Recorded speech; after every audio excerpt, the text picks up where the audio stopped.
la misma línea de lo que también al inicio de la actividad de las 9 de la mañana hizo Felipe, que también es miembro del Consejo de Gestión, perdón, Consejo de Gestión del Foro. Y es pues que hemos querido para el día de hoy poner una palabra en relación, antes de iniciar nuestras actividades, una palabra en relación a los acontecimientos por los que atraviesa pues el país desde hace ya pues un mes. Entonces, como lo planteó Felipe a las 9 de la mañana, el Foro de Bogotá propone un trabajo para el 17 de julio con la idea de servirnos del texto de Psicología de las Masas de Freud, que este año por lo demás cumple 100 años de su publicación. Entonces proponemos un trabajo, un coloquio para ese sábado, va a ser en comienzos de la tarde, ya está ustedes recibirán la información con nuestro aporte, es nuestro aporte para pensar con el psicoanálisis hasta donde sea posible todos los pues, fenómenos de colectividad por los que atraviesa no solo Colombia, sino el mundo. Bueno, Colombia con su singularidad, pero si uno hace un barrido a nivel de, por ejemplo, de América, no es sino empezar desde la parte del norte hasta el sur para darse cuenta que los estallidos sociales pues están a la orden del día. Entonces, eso es pues lo que yo quisiera reiterar de nuevo, que esa es nuestra aporte para empezar como colectivo de foro que se congrega alrededor pues del psicoanálisis y invitarlos, quisiera yo también que vayan releyendo o leyendo ese texto de Psicología de las Masas. No siendo más, pues le doy la palabra a Cielo López, que será quien coordine el trabajo que nos va a presentar Beatriz Zuluaga.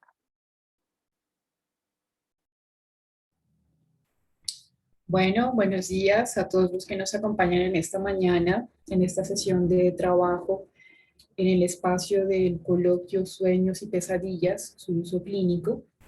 Agradecemos en verdad la presencia porque pues en medio de estas difíciles circunstancias que vive el país, creo que es importante también mantener estas apuestas de trabajo porque se trata también de espacios vitales. Bueno, el día de hoy me alegra mucho acompañar a Beatriz Zuluaga. Beatriz Zuluaga es AME de la Escuela de Psicoanálisis del Foro de los Campos eh, del Campo Lacaniano y es miembro del Foro de Medellín. Beatriz nos estará compartiendo en esta oportunidad la lectura que ella hace o sus elaboraciones frente a la lectura que hace Lacan de El sueño de la bella carnicera, que es un sueño que Freud aborda o analiza en su obra La interpretación de los sueños en el capítulo 4. Entonces, bueno, Beatriz, buenos días, bienvenida. Gracias por acompañarnos y tienes la palabra.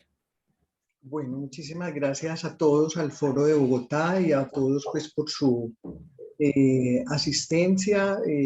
Bueno, yo creo que ya los colegas han dicho un poco en relación pues al momento en el que está el país, pero quiero entonces justamente por ello agradecerles a todos la asistencia que a pesar de este momento tan difícil que atravesamos, podamos pues seguirnos ocupando un poco de esta práctica que hacemos todos los días y de pensarla y sobre todo de tratar de traducir y de descifrar un poco y de seguir avanzando lo que esta práctica pues nos interpela todos los días.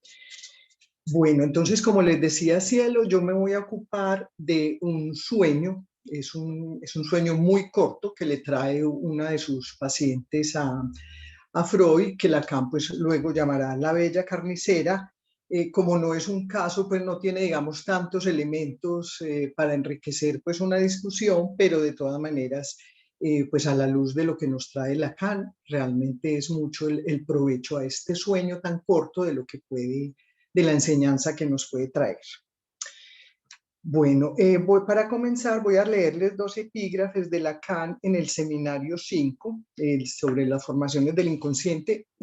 O sea, este sueño Lacan lo retoma varias veces en la dirección de la cura, en el seminario 5, en las formaciones del inconsciente se extiende un poco más, lo retoma también en el seminario 17, pero yo me voy a centrar sobre todo en este seminario 5. Traigo entonces 2 epígrafes que son importantes porque hacen como el marco de todo este trabajo. Dice, ¿qué es lo que puso de relieve el descubrimiento freudiano en su punto de partida? Se pregunta Lacan. Se responde el deseo. Es lo que puso de relieve el descubrimiento freudiano, el deseo.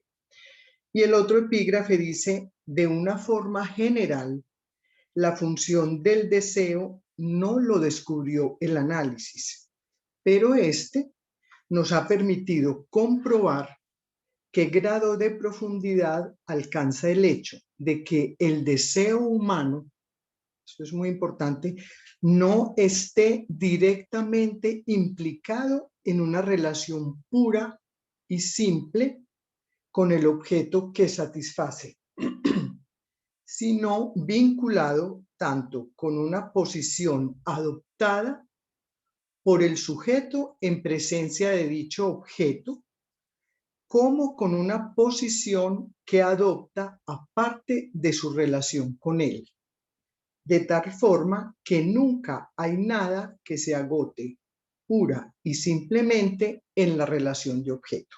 Entonces mire que con este epígrafe o con estos 2 epígrafes ya Lacan nos está, digamos, dando cuenta de la imposibilidad de la relación, entre comillas, imposible con el objeto. Y que más allá de eso lo que interesa es entonces la posición de ese sujeto en relación al objeto.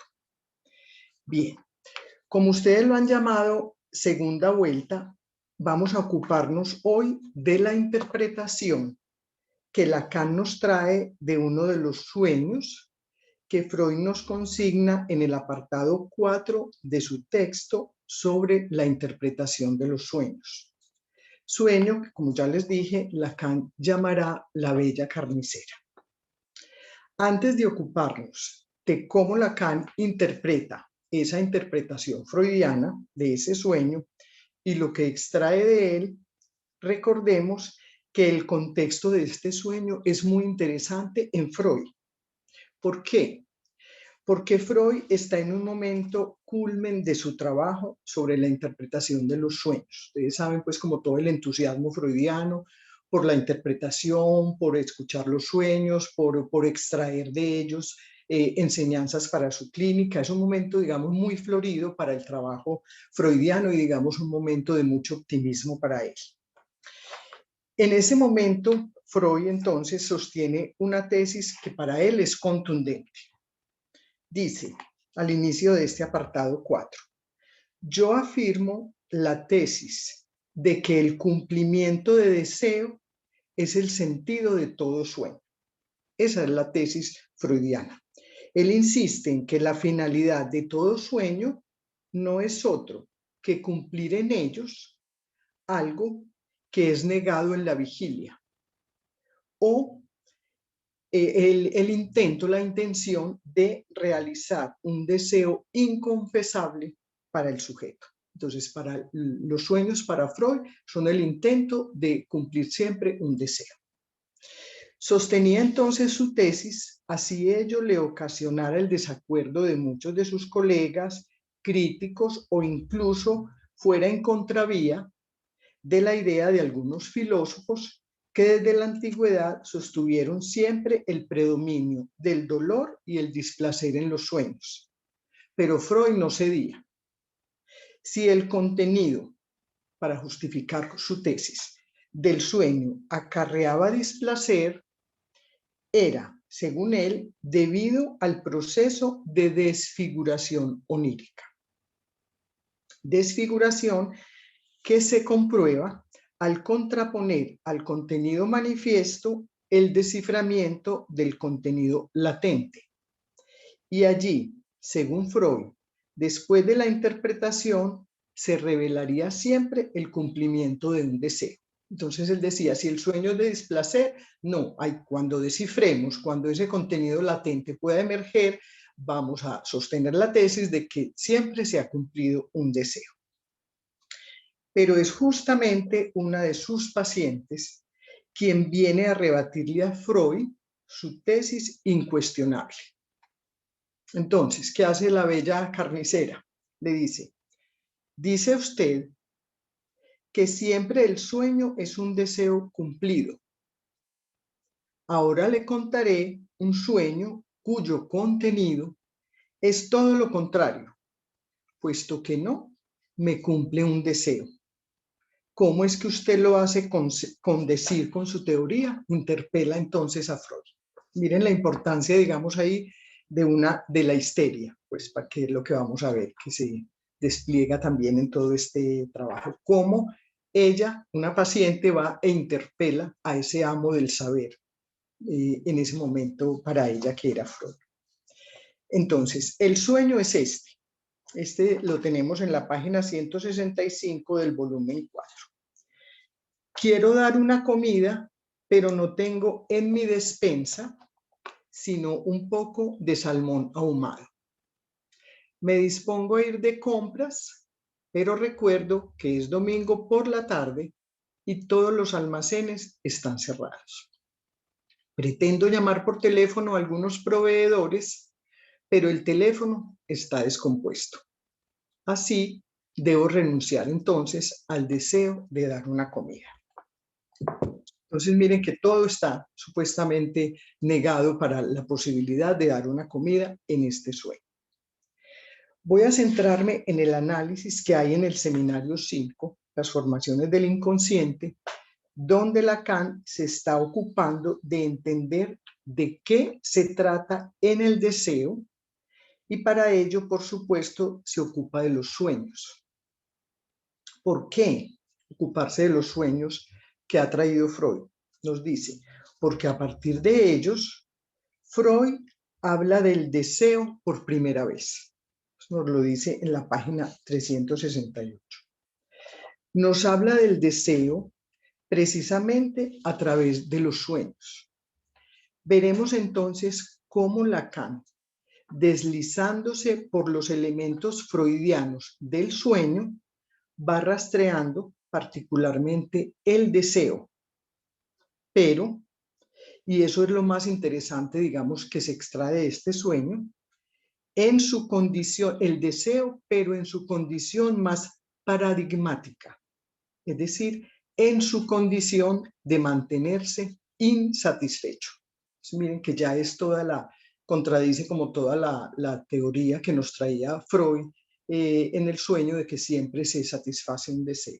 Lacan dice, no, aquí vamos a ver, es un sueño paradigmático en términos de que digamos, lo estructural del deseo es mantenerse insatisfecho.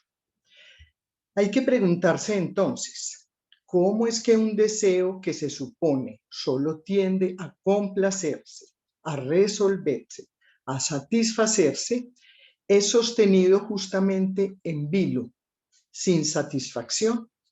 Dejemos por ahora esta pregunta planteada. Bien, Lacan nos indica que Freud, más allá del sueño que le traen sus pacientes, se ocupa realmente de la forma en que el paciente verbaliza, relata dicho sueño. Es una especie de texto escrito de lo que se ocupa Freud. Volvamos al sueño de la paciente entonces. Ella le replica a Freud, ¿y dónde está la satisfacción de este sueño? Lacan señala, Freud sigue su regla, su tesis, la que adopta siempre. Cada que sus pacientes le relatan sus sueños, busca el germen de dichos sueños en elementos de la vigilia. Entonces nos trae elementos que nos relata con respecto a su paciente. Nos dice, el marido de mi enferma es carnicero al por mayor. Es un buen hombre, muy activo. Hace pocos días le había dicho a su mujer que estaba engordando mucho, que debía adelgazar. Haría entonces ejercicio y dieta. La paciente riendo le agrega a Freud que su marido ha conocido en un restaurante que frecuentaba a un pintor que parece ser que el marido de la paciente le llamó la atención en su rostro y le insiste en que le quiere hacer un retrato del rostro, a lo que él le responde que le agradece mucho, pero que está seguro que él disfrutaría más, en lugar de pintarlo a él, en pintar una rebanada de trasero de una bella muchacha. La bella carnicera, nos agrega Freud, vive muy enamorada de su marido, pero no solo lo hace rabiar todo el tiempo, sino que le pide que no le dé caviar. Eso es un elemento aquí importante. Retengamos este punto que no pasa desapercibido para Freud y del que se ocupa Lacan. ¿Cuál? Ella quisiera comerse todos los días un emparedado de caviar, pero no solo no se lo permite, no se lo come, sino que molesta a su marido insistiéndole en que no le dé su caviar, que ella, sin embargo, desea todos los días. Desea comer caviar, pero le dice a su marido que no le dé caviar. Bien. De otro lado, nos dice Lacan que relatando su sueño, la bella carnicera, después de un momento de silencio que la está pues interpelando Freud, de no saber qué decir, Freud dice que son las resistencias, logra decir que el día anterior había visitado una amiga. La bella carnicera se encontró con una amiga, pero no cualquier amiga, pues es una amiga de quien en verdad está celosa, porque su marido habla muy bien de ella. Aunque le parece muy extraño, le dice a Freud porque su amiga es flaca y al marido le gustan las redondeces.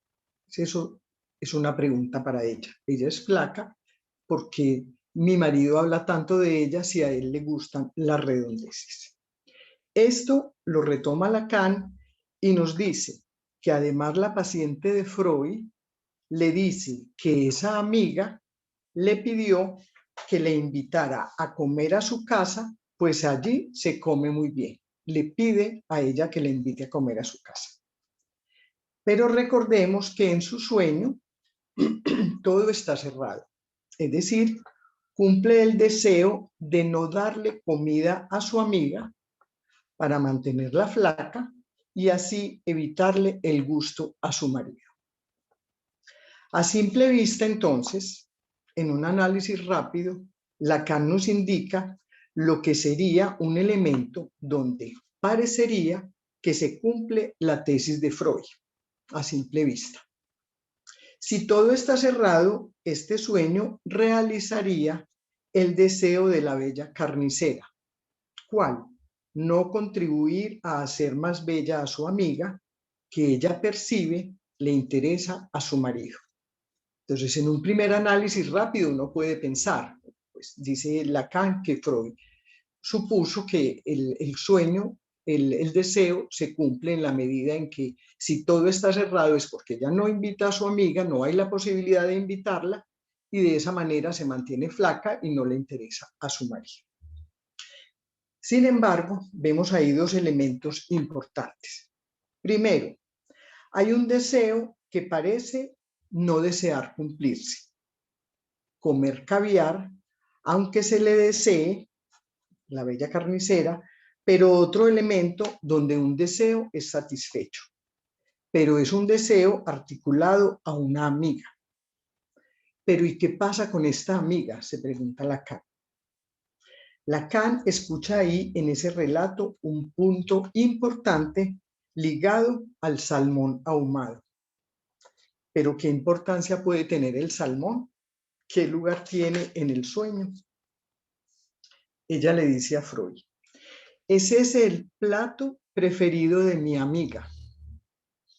Y recuerden, si leyeron el sueño, que Freud nos dice que él conoce de cerca la amiga de la bella carnicera y que ésta, si bien ama el salmón, también rehúsa a comerlo como lo hace la paciente de Freud con el caviar.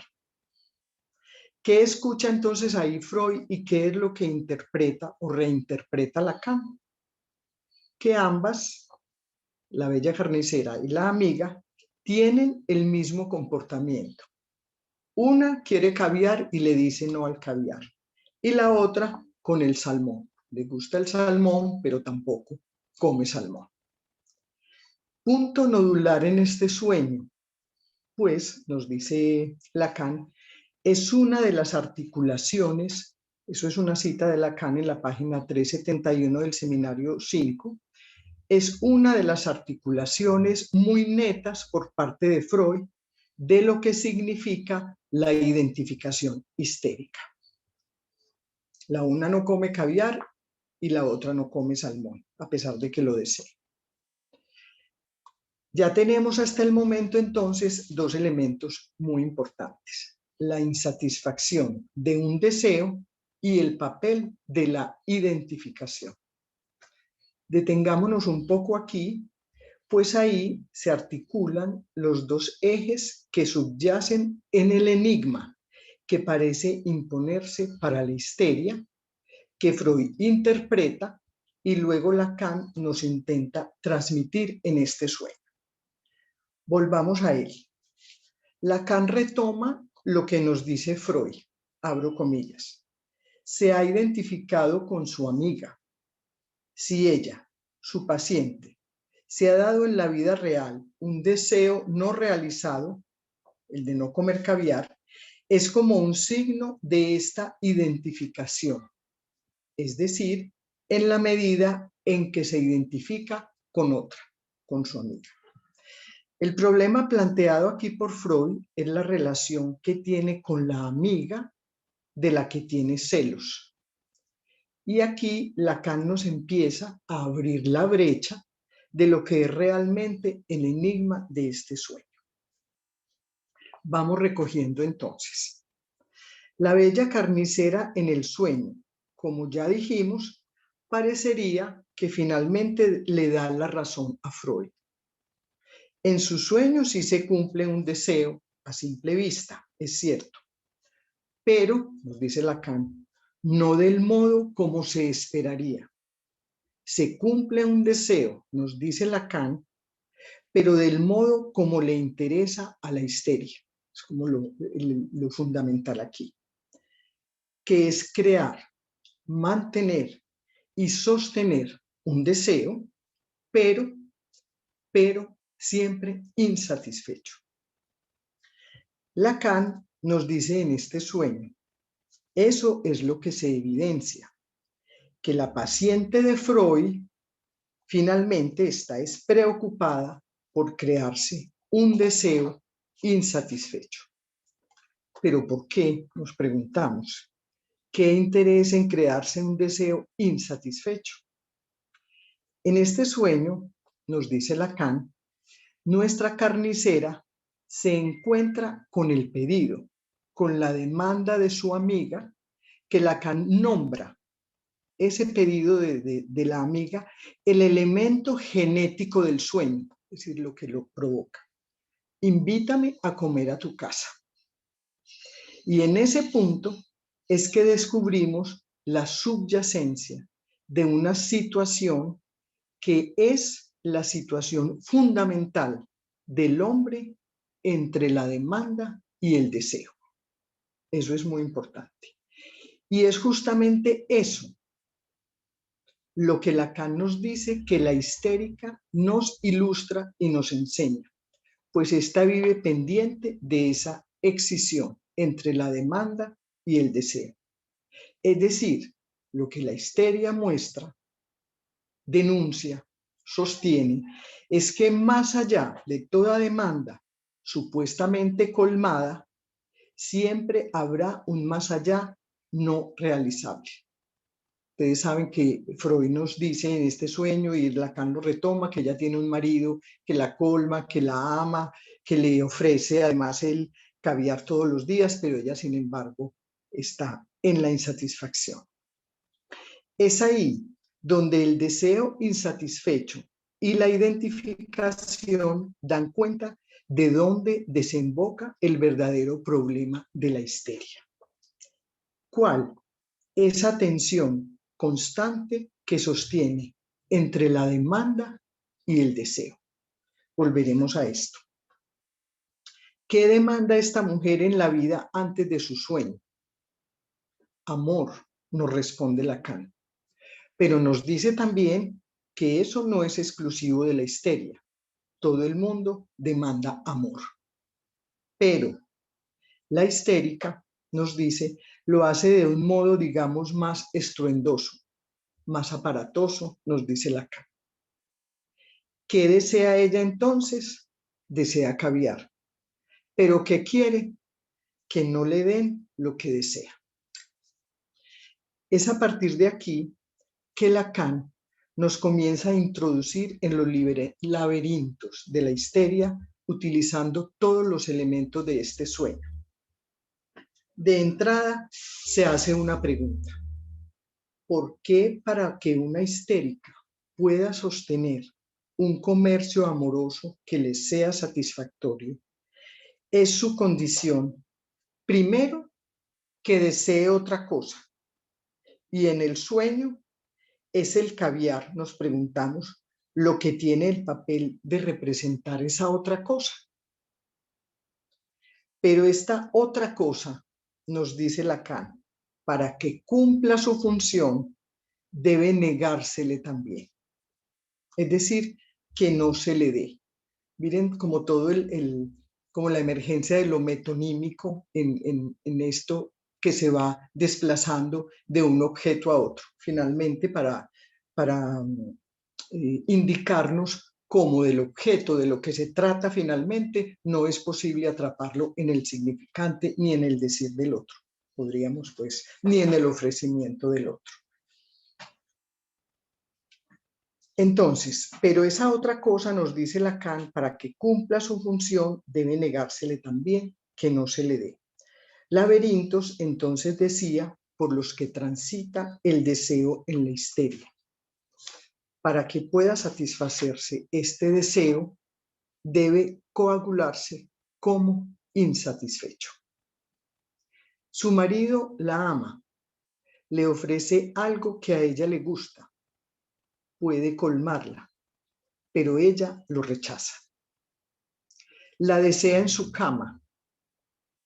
Además dice Lacan, pues como extrayendo de Freud, como los buenos servicios pues del carnicero en relación a esta mujer. La desea en su cama, pero esto no le es suficiente, pues la presencia de su amiga, delgada, y por lo tanto en contra de los posibles deseos infieles de su marido, encuentra, sin embargo, un lugar en su insatisfacción. La trae en su sueño, donde ella vendrá a cenar. Miren cómo ella, a pesar de estar colmada, de ser amada, de ser deseada por su marido, el hecho de que se encuentre con una amiga que supuestamente no le genera ningún deseo a su marido, ella la invita a cenar, vendrá a cenar, y ese elemento es lo que le provoca a ella el sueño, porque de algún modo ella se pregunta si es delgada, si no es apetitosa para mi marido, ¿por qué mi marido habla de ella? ¿Qué tiene ella que atrapa y captura el interés de su marido? Entonces, ella vendrá a cenar, que es el sueño que se produce a partir del pedido de esta amiga, para seguramente animar en él, en el marido, algo más allá, lo que seguramente Lacan nombra el pequeño deseo en la trastienda. Se está refiriendo a que ella de alguna manera está husmeando el deseo en todos. Y el pequeño deseo en la trastienda se refiere Lacan al marido, que seguramente algo encontraba de atractivo en esta mujer. Por ello Lacan nos dice que si bien el marido quiere darle su caviar, ella eso no puede permitirlo. ¿Por qué?, se pregunta Lacan, y nos responde basándose en lo que Freud escucha en el sueño. Si le recibo su ofrecimiento de darme caviar, él se quedará tranquilo. Y lo que ella quiere es fastidiarlo, molestarlo, para, agrega Lacan, seguir amándose con locura. Que podríamos traducir: si él se queda tranquilo es porque entonces ya ha perdido algún interés en ella. Entonces ella lo molesta, le insiste en que le dé caviar para él decirle que sí y ella decirle que no es eso lo que desea. Aquí se va esbozando también otro punto importante: la relación de la histeria con el otro del amor. Pero más allá de esto, con el otro en sus diferentes versiones. ¿Qué nos dice Lacan al respecto? Que esta serie de hechos que aparecen en el sueño y en la vida de este sujeto, la bella carnicera, pueden parecer cómicos, absurdos, incluso, pero ellos precisamente dan cuenta de la estructura, del modo particular de la histeria, de su dificultad, nos dice Lacan, de relacionarse con el otro portador del signo hablado. El histérico es un sujeto abierto a la sugestión de la palabra. Ahí debe haber algo, nos dice Lacan en la página 372. Aquí podríamos decir quizá que la histeria busca que sea dicho en las palabras lo que ella se pregunta. ¿Qué deseas? ¿Qué me quieres? ¿Qué deseas más allá de mí? Por eso, digamos, como la sugestión, como dice aquí Lacan, cómo es proclive la histeria a la palabra del otro, a que le diga, a insistirle en que le diga una y otra vez. Miremos esto en este sueño. Nos dice Lacan que si el sujeto histérico debe crearse un deseo insatisfecho, es porque esa es la condición para que se constituya para la histeria un otro real. Aquí lo real obviamente no lo podemos entender como lo entenderá pues Lacan posteriormente en su enseñanza, sino podríamos decir que es un otro que no sea inmanente a la satisfacción recíproca de la demanda. Es lo que ella no soporta. Cuando esto sucede, o al menos ella lo cree, la histérica dice no. Se ocupa entonces de hacer la excisión de ello, creándose un deseo que ella se asegure no pueda cumplirse. Es decir, si ella supone que se le cumplen sus demandas, ella inmediatamente dice no para hacer la excisión entre esa demanda y el deseo, que realmente lo que ella está pidiéndole al otro está más allá de eso que él le ofrece. Es como lo que la histeria se encarga de denunciar. La demanda, ella lo cree, puede ser respondida y ella la supone resuelta con su marido. Él está dispuesto a calmarle todos sus pedidos, la ama, pero con todo ese amor, sin embargo, no puede darle eso que ella le pide. Lo que ella pide, más allá de su demanda, nadie puede dárselo porque no está en ningún objeto. Recuerden los parágrafos que les traje pues al principio sobre la imposibilidad de la relación al objeto. Y ella quizá insistirá en buscarlo en el único lugar donde imagina puede estar, en las palabras del otro. Yo te amo, eres la mujer para mí, te ofrezco lo que me pidas, pero, para señalarle una y otra vez que no, que tampoco ahí está lo que le pide. Dime muchas veces que me puedes dar caviar para decirte que no me des caviar. Esto para hacerlo rabiar. De ese modo, en ese significante caviar, se asegura y se desplaza una y otra vez la falta. Es decir, eso que finalmente ella le solicita. Y he aquí a lo que se consagra la histeria, a mantener su insatisfacción permanente para finalmente denunciarle al mundo que algo siempre falta, pero no para asumirla, esa falta, sino para velarla, para enfermar de esa falta. Si su carnicero no le niega algo, ella misma se encargará de que él no la satisfaga. Es esa la condición, como ya lo dijimos, para que se constituya ese otro real, que no esté ahí siempre para satisfacer, porque ella se encargará de mostrarle que en eso de satisfacer siempre el otro falla. Finalmente, hay que decir que lo que le interesa a la histeria no es aquello que pueda satisfacerle en la realidad. Su marido le dice, le insiste que puede darle lo que ella pida, pero al decirle ella que no, él mantendrá su interés. Le demostrará que ella le interesa más allá de que ella le acepte o no comerse ese caviar. Miren pues todos los laberintos del deseo en la histeria que puede extraer Lacan de acá. A esto es precisamente lo que nos introduce en la dialéctica del sueño. Como su marido puede darle caviar, ese no es el problema, pero se encuentra con una amiga que desea salmón. Su deseo de caviar, al que se rehúsa, es representado por esa amiga que también rehúsa su salmón. Segundo elemento que dijimos más arriba. Nuestra bella carnicera histérica se identifica con su amiga, también histérica, que al nombrarle un deseo que no ha sido satisfecho, le entrega eso que le captura a ella y que habrá de servirle para en el sueño representar un deseo otro, que es el que interesa a la histeria. Un deseo, el deseo del otro. Le interesa en la medida en que es el deseo del otro.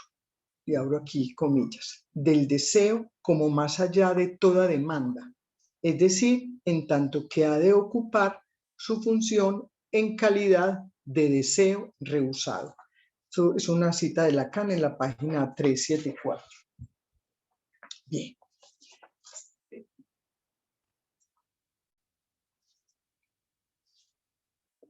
Bien. Todos estos elementos nos van relevando entonces y revelando la importancia fundamental de la histeria. Pues dejándose enseñar por ellas, Freud nos dice, Lacan pudo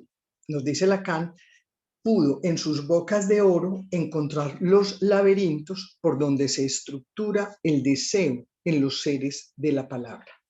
De ahí, esto es muy importante, la gran importancia de la histeria, pues nos dice Lacan que abro comillas, que en la relación del hombre con el significante, la histérica es una estructura primordial. Esto nos lo dice en la página 374. Es una estructura primordial su relación al otro del deseo, que da cuenta de la constitución de todo sujeto. Es el paradigma de la relación inicial, primaria, del viviente con el otro. Es como la importancia pues, de lo que Freud y Lacan descubren con la histeria. Otro, que al responder a las necesidades del infante, habrá de interpretar el grito de hambre o frío, provocando allí la secuela de la demanda. Esta es la respuesta, o no, el lugar del mensaje, lo que es significado por el otro materno. Es ahí, en esa ansia, en esa tensión de las necesidades acogidas o interpretadas por el otro, ese que tiene la potestad o no de responder, donde quedará un resto que no será atrapado ni en el grito del viviente ni en la respuesta del otro. Recuerden esa cita de Lacan que creo que está en Función y Campo de la Palabra, donde nos dice: el deseo no es el apetito de satisfacción ni la demanda de amor, sino la diferencia que resulta de sustraer el primero de la segunda. Entonces, en sus ausencias o presencias, en la respuesta fallida del otro para el sujeto, abro comillas, en la medida en que el otro está marcado por el significante, el sujeto puede, y solo así puede, a través de este otro, reconocer que él también está marcado por el significante. Es ahí justamente donde se abre el campo del deseo. Es ahí lo que hace de la histeria el paradigma de la estructura primordial de todo sujeto de palabra. Pero es allí justamente también donde se queda atrapada en su denuncia, en ese punto en que desespera al otro del amor. Por ejemplo, pues lo que ella reclama es ese más allá, abro comillas, de lo que se puede satisfacer por intermedio del significante, o sea, a través de la demanda. Eso nos lo dice en la página 374, 375 de este seminario. Por ello, así se le hable, se le vuelva a decir, se le ofrezca o se le intente satisfacer toda demanda, abro comillas, la herida de la privación no puede compensarse por la satisfacción que el portador, aquí el marido de nuestra bella carnicera, tendría al apaciguarla. Por el contrario, su presencia la reaviva, la presencia de aquello cuya añoranza causa la herida. Es decir, mientras más el otro le ofrezca, más se reaviva la herida de su privación. A partir de ahí se entiende que la histérica simbolice la insatisfacción primordial. Es por ello que el sueño de la bella carnicera es el sueño paradigmático de lo que Lacan llama la promoción del deseo insatisfecho. Esto nos lo dice en la página 78. Pero que Lacan nos dice que lo que la bella carnicera, pero ¿por qué Lacan, nos dice que lo que la bella carnicera demanda es amor? Que es pues un elemento que nos había traído antes. Podemos decir de entrada que la histeria en sus inicios fue pensada por Freud en relación al amor. En la mayoría de los sueños que ellas le llevaron a Freud y algunos de los paradigmáticos, en los más paradigmáticos había siempre una encrucijada amorosa. Amor al cuñado, al padre, los celos, los triángulos amorosos, y muchas veces se habla de la histeria para hablar del encuentro y desencuentro amoroso, como amores histéricos, amores triangulares. Lacan nos ha dicho que la bella carnicera demanda amor. ¿Y cómo lo demanda? Proponiéndose, lo vimos en este sueño, identificándose con lo que ella supone es el deseo del otro. Lo que ella supone es lo más valioso, deseado y amado por el otro, que debemos entender como una forma secreta de querer ser el falo, tener el falo. Este, sabemos, es el significante de lo que el otro desea. Por lo tanto, nuestra bella carnicera, en su identificación al deseo insatisfecho, lo que intenta es identificarse con lo más precioso, valorado por su marido. Y justamente, no en el lugar del objeto de satisfacción, que fue lo que vimos todo el tiempo, sino en el lugar del objeto que causa el deseo y el amor. En la mayoría de los sueños que ellas, las histerias, le llevaron a Freud,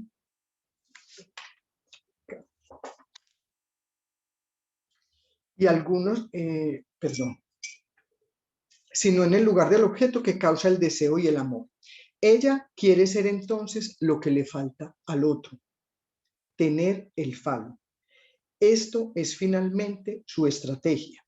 En los dramas del amor, en sus dramas, como nos dijo Lacan, siempre dramáticos, pues siempre estruendosos. Lo que pide en su cuerpo, en las palabras del otro, en dime que me amas, que arrastra el eco finalmente de la pregunta de ¿qué soy para ti? ¿Qué me quieres? Esa es su pregunta, que finalmente traduce ¿qué te hace desearla? Es, más allá de todo, la pregunta ¿por qué es ser una mujer? Y finalmente, ¿qué es lo que une a un hombre y a una mujer? Intentando responderse esto, busca entonces recuperar lo perdido, el objeto imposible. Le pide al otro que le dé lo que le falta. Pide que le dé lo que no tiene. ¿Es eso el amor? Nos dice Lacan, y es eso justamente lo que escuchamos todo el tiempo en la clínica. Bueno, es como lo que logré extraer pues de este sueño que nos trae la interpretación de Lacan a este pequeño sueño de la bella carnicera. Entonces, bueno, quedo atenta como a los...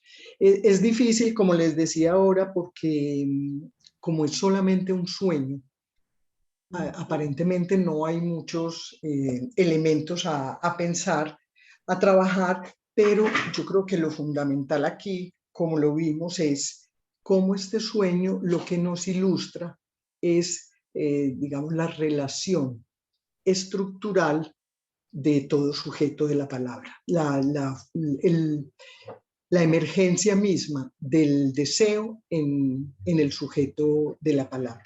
Entonces, en ese sentido es paradigmático este sueño porque nos muestra esa excisión donde se sitúa la histeria, es decir, la demanda que se ofrece, que ella pide al otro ser satisfecha a través de la palabra o de los objetos, pero para demostrar y denunciar que eso que de la manera como el otro responde nunca podrá satisfacer lo que ella le está realmente pidiendo, más allá de su demanda. Bueno, entonces Bueno, Beatriz, podemos ver. Sí. muchísimas gracias por tu presentación, por tu trabajo. Realmente es bastante enriquecedor escucharte, también haber leído tu texto, muy interesante. Recuerden que a partir de este momento están los micrófonos abiertos, pueden hacer también uso del chat para empezar a conversar.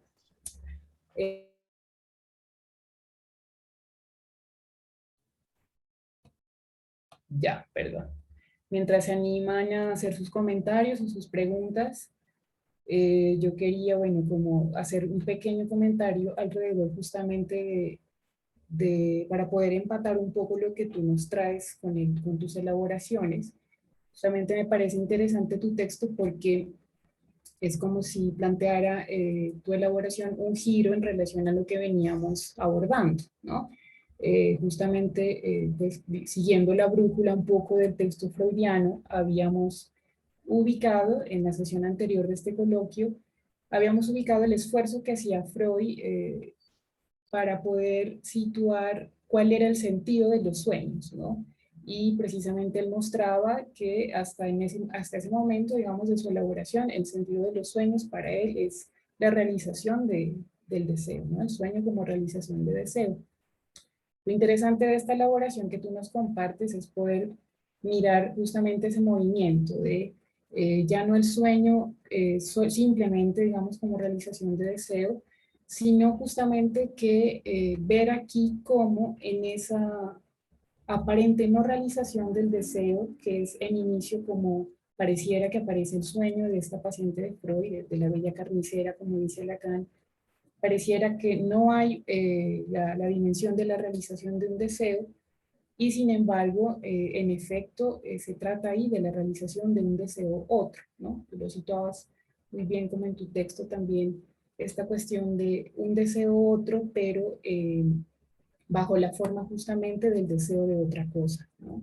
Y en ese sentido, entonces, de cómo esa realización del deseo que veníamos trabajando tendría que ver en este caso con la satisfacción de un deseo, pero de un deseo insatisfecho, que se mantiene como un deseo insatisfecho, Y tú lo citabas incluso mostrando cómo esa satisfacción de ese deseo insatisfecho se da por la vía desde la posición, desde la estructura histérica, perdón, manteniendo, creando o sosteniendo esta cuestión de la insatisfacción. Entonces creo que ahí tu texto sitúa muy bien esa diferencia, ¿no? Del salto de la satisfacción del deseo que veíamos en el capítulo anterior con Freud, que era una satisfacción de deseo mucho más, que la podíamos ubicar fácilmente, digamos, ¿no? Era poderla ver un poco más frontalmente, digamos, desde un deseo o un anhelo que aparecía en la vida diurna y que posteriormente en el escenario del sueño aparecía como pudiendo lograrse, digamos, pudiendo realizarse.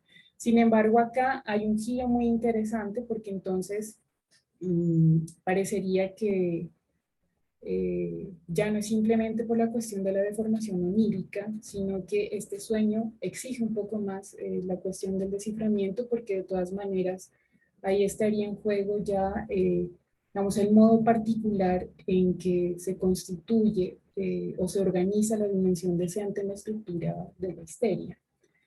Entonces, bueno, en ese sentido yo te tenía una pregunta, ¿no? Para poder un poco pensar justamente este uso clínico del sueño, ¿no? Poder pensar un poco en ese sentido. Si es posible entonces extraer del sueño, ¿sí? Una orientación para el quehacer clínico en relación justamente al modo particular del cual, a partir del cual, digamos, cada sujeto se incluye en la estructura y también configura su deseo. ¿No? Pensando un poco en esto de cómo aparece ahí la importancia de la estructura y de cómo a partir digamos, de identificar este mecanismo de organización del deseo en la histeria, Freud y Lacan proponen estas lecturas tan interesantes de este sueño que ayudaría un poquito como a aportar esta cuestión de la interpretación de los sueños. Entonces, en principio te plantearía esta pregunta antes de pasar a recoger las preguntas que puedan ir surgiendo.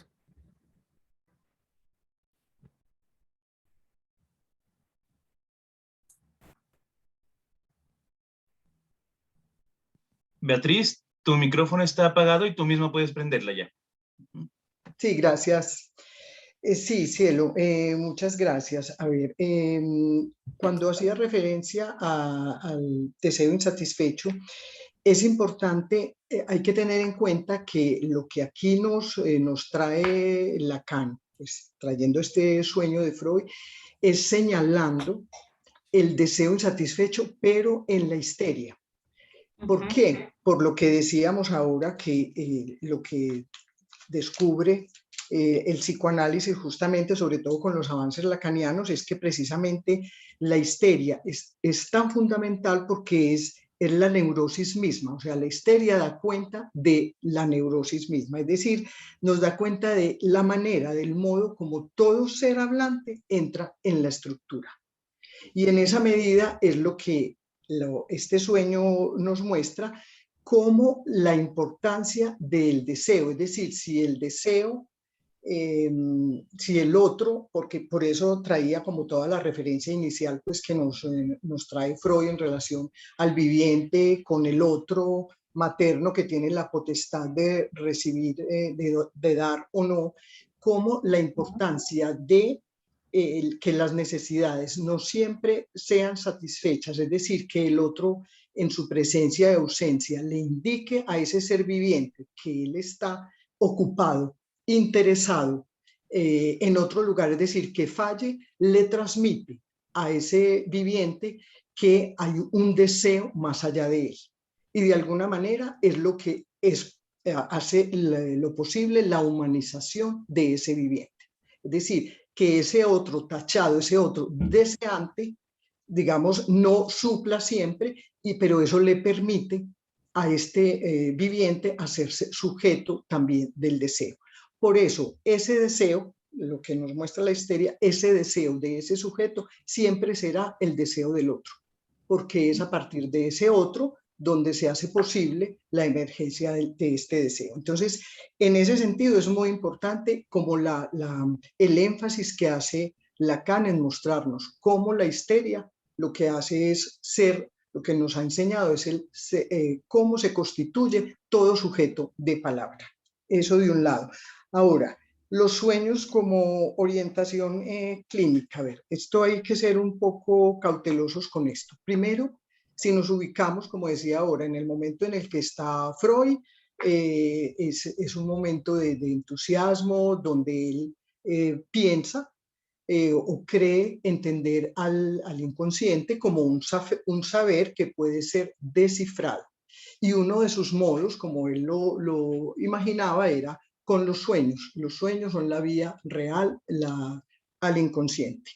Pero sin embargo, y creo que ahora se mencionaba un poco, Freud no fue siempre tan ingenuo. O sea, él pensaba que los sueños le permitían acceder a ese saber, pero se encontró con una imposibilidad que la nombró el ombligo del sueño. Es decir, Freud encontró un punto de real ahí, en esa, digamos, en los sueños y en ese desciframiento, pues, que nos trae, que para él era fundamental.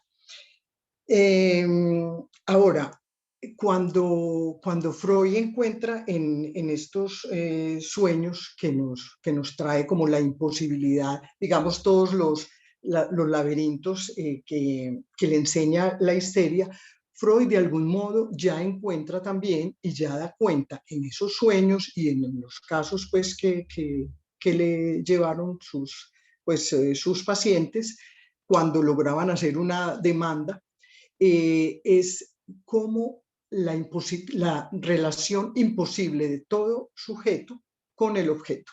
Miren que Freud de alguna manera es quien nos introduce a la dimensión de todo, del objeto siempre perdido, y como la única manera de acercarse, entre comillas, a ese objeto es a través de pulsiones parciales. Es decir, ya Freud nos indica, sin nombrarlo, es Lacan quien lo nombra después, que no hay una relación sexual, que no es posible la relación recíproca con ese objeto. Entonces, en esa medida, los sueños fueron fundamentales en la clínica, tanto para Freud y para Lacan. Ahora, que los sueños sean, digamos que a partir de los sueños se pueda orientar la cura. No, los sueños hacen parte de esa verdad mentirosa, como hablábamos ahora, que traen los pacientes, pero más allá de ello es el acto del analista, la manera como se sitúe frente a los sueños, como a todas las otras formaciones del inconsciente, para, más allá de permitir el despliegue del sentido en el análisis, pero al mismo tiempo empezar a hacer cortes, es decir, a vaciar de sentido toda esa producción que traen los pacientes para intentar que algo de lo real pueda emerger, y más allá de eso, qué hacer ese sujeto con ese punto. Pero sin embargo, y es un punto que creo que vamos a trabajar en la próxima, en una jornada que ustedes van a hacer, los sueños, yo sí pienso, porque ha habido como cierta, ¿cómo decir?, como cierta displicencia de algunos analistas en relación a los sueños, porque la idea, que creo que ahora es muy florida, de pensar que en todo lo que se diga, en la manera como el paciente tiene que dar cuenta, digamos, en su análisis, que es siempre se trata del sentido. O sea, que hay que ir más en contra del sentido, y eso es cierto.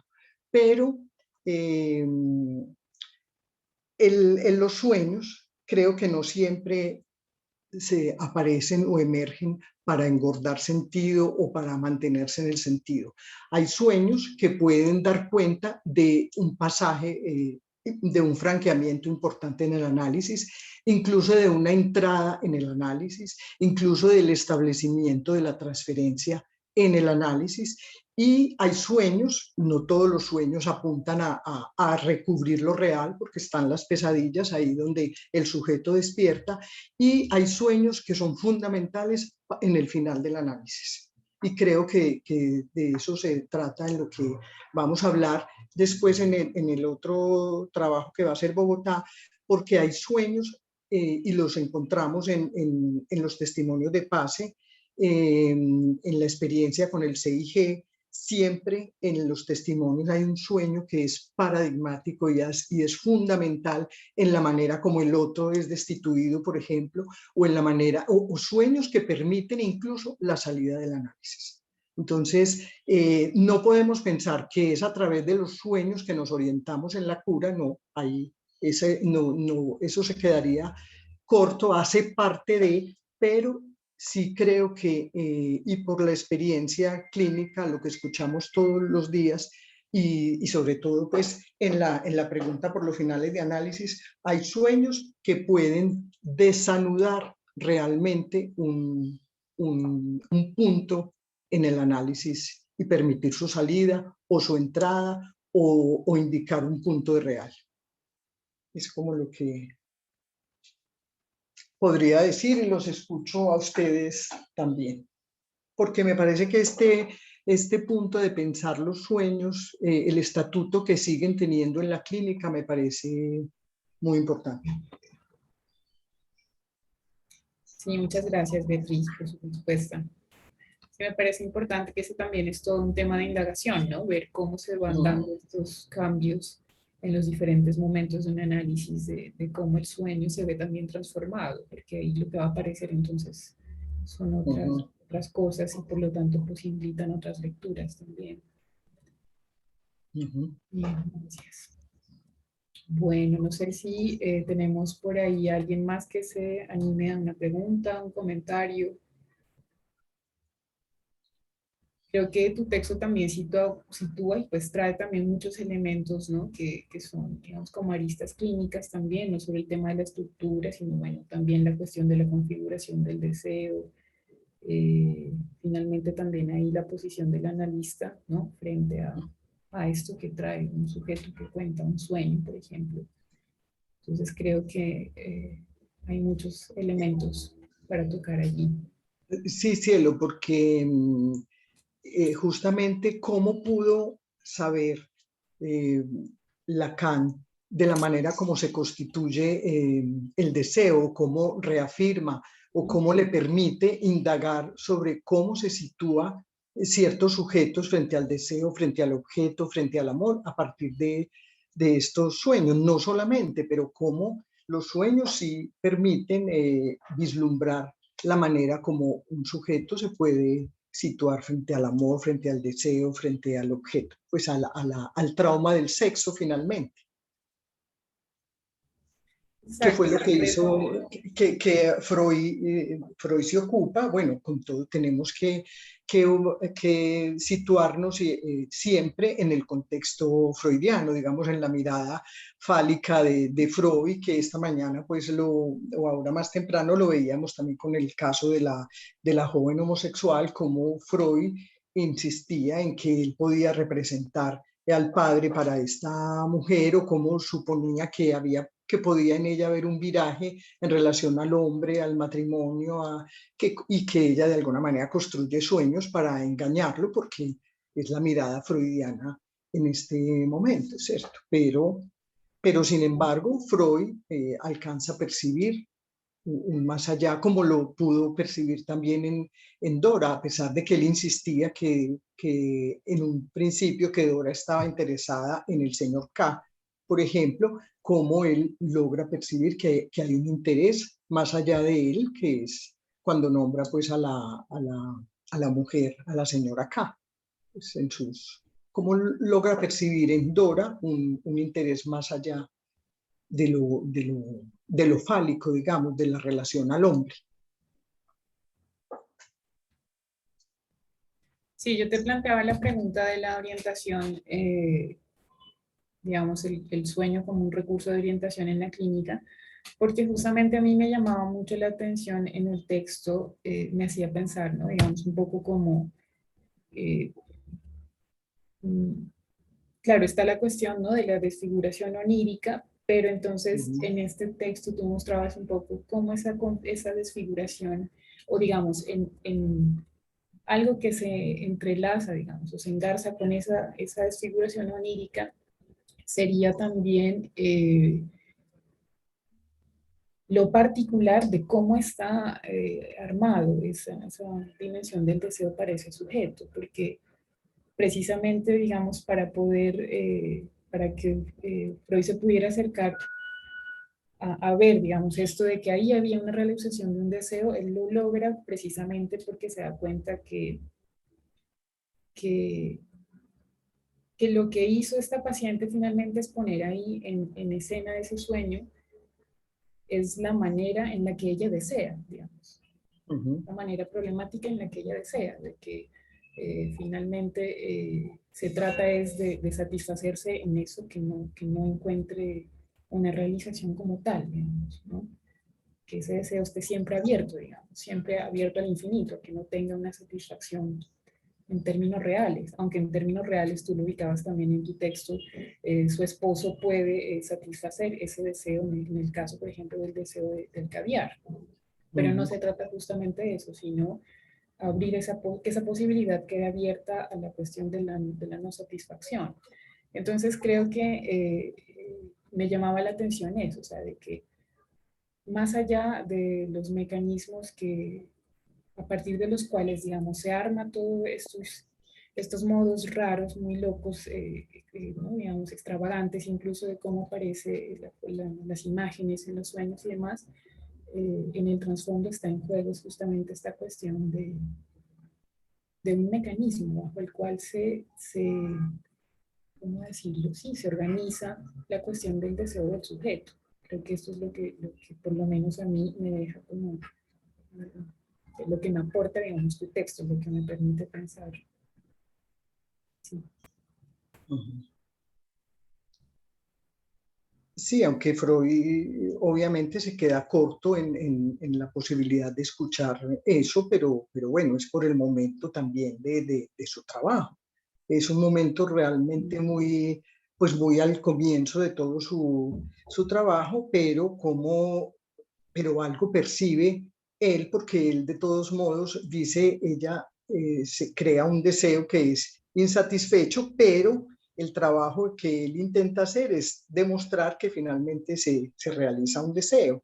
Pero lo importante de todo esto es lo que logra extraer después Lacan, que es mostrarnos cómo la histeria lo que muestra, lo que nos enseña es la relación imposible siempre con el objeto. Es decir, la imposibilidad de la relación sexual, que es lo que la histeria pues lo está denunciando, y cómo, bueno, como todas las versiones que después desarrolla Lacan, cómo es a partir de un hombre que ella tiene que interrogar qué es lo que se desea, identificándose pues con lo masculino, cómo es que la histeria denuncia que finalmente no hay un objeto, y cómo la histeria también en su discurso, ya entendido pues el discurso de la histeria como eso que está siempre cuestionando, cómo invoca a un otro del saber, y que además aquí en este sueño es muy bello porque es lo que la bella carnicera le viene a tachar a Freud. Mire todo su saber, pero mire el sueño que le traigo. Entonces, de algún modo, descalificar y tacharlo, que es en el discurso de esa vertiente tan interesante del discurso de la histeria, que es cuestionar el saber del otro para decirle finalmente usted también falla, pero la importancia que tiene en el sentido de que lo pone a producir. Generalmente la histeria hace que el otro produzca saber para después tacharlo, pero produce un saber. En ese sentido es muy importante como lo que nos puede traer Lacan de todo esto. A mí también me quedaban algunas preguntas en relación un poco como a la estructura puntualmente, ¿no? Digamos, bueno, no tanto el tema del sueño, que es un poco el escenario que nos convoca, pero sí, porque bueno, tú traes muchos elementos también en relación a la estructura, ¿no? De la histeria. Pensaba un poco también ahí cómo puede darse cuenta uno también de que hay algo ahí en la cuestión de la histeria que conlleva justamente esta cuestión de que el deseo nunca va a ser satisfecho, digamos. Llevaría de algún modo siempre como a mantener vivo como el enigma del deseo del otro. ¿No? O sea, lo pensaba un poco así porque de todas maneras, digamos, pese a que algo del lado, digamos, del otro responda, eso nunca va a, a suturar, digamos, ese lugar abierto por la falta. Tú incluso en el texto me parecía que lo nombrabas de una manera muy interesante, que era como digamos, como tú decías, el desplazamiento metonímico de la falta, ¿no? Como, digamos, la histeria salta en esos, en esos espacios, ¿no? Siempre digamos, para estar insatisfecha, y es como si ese lugar, digamos, de esa intersección que crea la articulación entre la demanda y el deseo, ¿no? Que es la falta, digamos, que aparece ahí. Es como si ese fuera el lugar de intersección donde se ubica la histeria, ¿no? Que muestra finalmente como ese lugar que al ubicarse en ese lugar, digamos, siempre está en la posición de estar insatisfecha. Pero al mismo tiempo también como eso, no sé si se pueda decir esto, me parece a mí que también al estar ubicada siempre en esa posición es algo del ubicarse de ese modo, también permite de alguna manera eh, que se mantenga siempre activo, digamos, esa pregunta por el deseo del otro, ¿no? De qué desea el otro. Sí, o sea, lo pensaba allí, porque siempre habría, digamos, siempre está la cuestión del más allá, ¿no? De que a pesar de que las respuestas puedan venir incluso en el plano de una realidad concreta, siempre la cuestión es que se apunta a más allá de eso que recibe como respuesta, digamos, incluso a la demanda. Sí, pero es que precisamente eso es lo paradigmático de la histeria, porque ella lo que está denunciando justamente es que en su pregunta ¿qué desea el otro? ¿Qué desea el otro? Es que el otro nunca podrá responder, porque Claro. eso que ella, de esa pregunta no hay respuesta alguna, porque ese deseo del otro será siempre deseo de otro también, o sea, eso siempre se deslizará metonímicamente. Entonces, justamente la importancia o lo que nos enseña la histeria es que el deseo del otro siempre será un enigma. No queda más que interpretar lo que es finalmente lo que llevamos a un análisis también, lo que supongo he sido en el otro, cómo he sido acogida por el otro, cómo he sido hablada por el otro. Lo que pasa es que ya el análisis justamente lo que permite es que ese sujeto pueda llegar a un momento en que esa pregunta no haga más un drama de eso en todos los movimientos del amor, de la vida misma, del trabajo, es decir, en su relación con el mundo, porque es una pregunta que nunca tendrá fin. ¿Qué desea el otro? No. Y la histeria lo que denuncia es eso, que así el otro responda, así el otro diga, así el otro intente con su palabra o con sus actos, digamos, en el otro del amor, que es donde aparece sobre todo pues como más estruendosa esa pregunta. La histeria lo que denuncia es que no, es así el otro responda, así el otro diga, así nunca entregará lo que ella le está pidiendo, porque el otro tampoco lo tiene, que es ahí como donde termina pues la definición del amor para Lacan, ¿cierto? Entonces, por eso son enfermas del amor, enfermas del falo, enfermas del deseo, porque nunca podrán satisfacer lo que no es posible. Freud lo dice desde su objeto perdido y Lacan, bueno, lo avanza de muchas otras maneras. Bien, Beatriz, muchas gracias. Bueno, aquí tenemos Jorge tiene levantada la manito. Jorge, puedes intervenir. Bueno, Beatriz, gracias por la exposición. Yo creo que has hecho un planteamiento general sobre lo que la histeria nos enseña de la estructura en general. Pero creo que hay una diferencia entre la histeria como estructura clínica y la histeria como discurso. Claro, claro. La histeria, pues, creo que se juntan en un punto, y es la producción industriosa de saber en que la histérica pone al amo. de alguna manera. Ujú. Y de alguna manera un saber inagotable, porque sobre esa falta en el otro, la histeria en la estructura clínica tendrá que concluir para salir de esa infernal búsqueda de saber, que sabemos en última instancia no hay. Ujú. Eso implicará transitar por los vericuetos del inconsciente, por los sueños como una formación clínica, pero por todas las formaciones del inconsciente, para dar cuenta con ese imposible último de saber que el análisis le tiene que permitir para concluir. Ujú. Que el otro no tiene, pero no porque no le quiera dar, sino porque le es imposible darle lo que pide. Ajá. Ujú. Pero también conectarlo con el discurso de la histeria, porque la histeria, como nos hay en su producción industriosa de saber, es lo que nos llevó al campo de la ciencia y al surgimiento del psicoanálisis mismo. Claro. Ahí es donde uno entiende que sin la histeria hubiera sido imposible el psicoanálisis. Ujú. Entonces, quería destacar ese asunto y destacar por qué la histeria es el discurso que le conviene a la institución analítica. Ujú. Porque, Ujú. de alguna manera, como no hay un saber último y agotado, el analista, siempre en condición de analizante, pondrá la pregunta en primer plano a movilizar el trabajo, la producción de avanzar, de la producción de saber y de avanzar en el saber. Sí, Jorge, yo ahora no sé si no lo aclaré bien cuando hablaba de la histeria y del discurso de la histeria. Claro, un asunto es la histeria en lo clínico, el padecimiento del sujeto histérico insistiendo en que ese deseo no puede satisfacerlo a partir como de todos sus, digamos, de todos sus nudos donde se entrampa para seguir pidiendo lo que no es posible. Pero de otro lado, el discurso de la histeria, lo importante que es en la civilización misma, para hacer producir, para convocar al otro a una respuesta.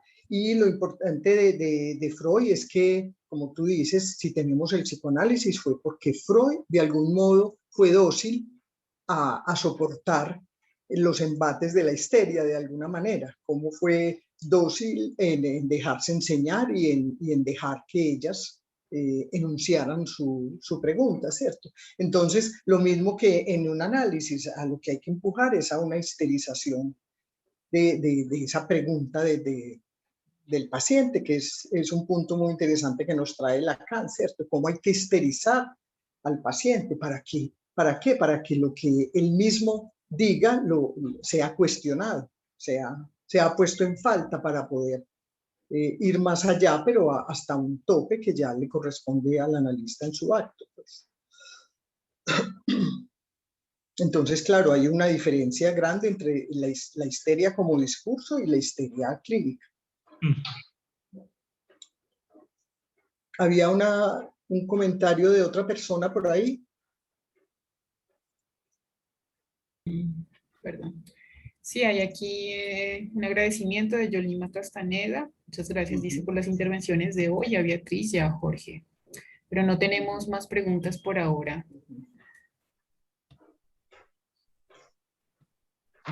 Bueno, yo quería decir un punto, pero no tiene que ver tanto con este casos pues este sueño, sino una intervención que quería hacer esta mañana, pero no tenía problemas ahí con el internet en relación, creo que fue algo que trajo Felipe también y que decía Jorge, con respecto a que el analista en relación como a la orientación sexual de los sujetos, o sea, no hay que hacer, el analista no tiene que intervenir ahí en términos de si no es un asunto interrogado por el sujeto mismo, el analista no tiene por qué hacer de eso un síntoma.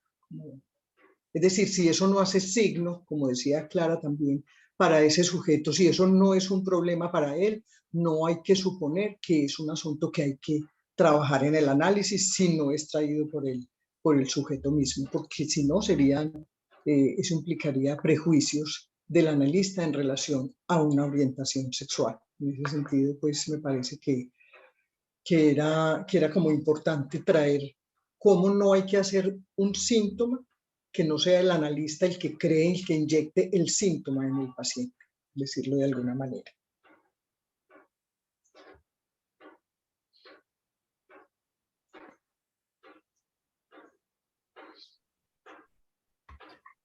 Bueno, si no hay más preguntas para el espacio y para el trabajo que nos trajo hoy Beatriz, pues creo que daríamos por cerrada la sesión de trabajo del día de hoy.